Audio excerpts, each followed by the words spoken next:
Welcome to the Learning Pines YouTube. We hope this video helps. In this video, I will show how to make donuts quick and easy. Start by mixing flour, sugar, salt, instant yeast, warm milk, and an egg into a soft dough, then knead briefly until smooth. Let the dough rest while you prepare your workstation and heat oil to 350 degrees F, which gives a reliable frying temperature. Work quickly but gently when rolling and cutting, and be ready to fry batches without crowding the pan for best results.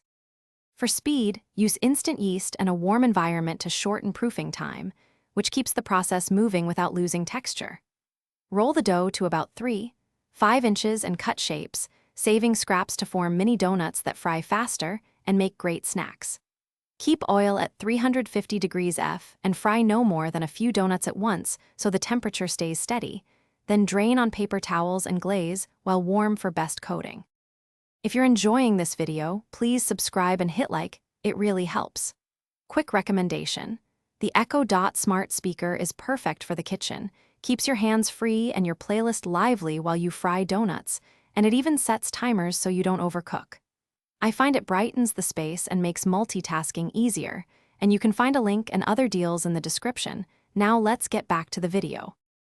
Whip up a simple glaze by mixing powdered sugar, a splash of milk, and a touch of vanilla for glossy coverage that sets quickly. Dip the donuts while they are still warm so the glaze adheres and gives a beautiful sheen, or brush the glaze on for a lighter coating. Finish with sprinkles, cinnamon sugar, or chopped nuts while the glaze is tacky, then let them rest briefly before serving for the perfect quick treat. Thanks for watching. Consider subscribing if we helped you.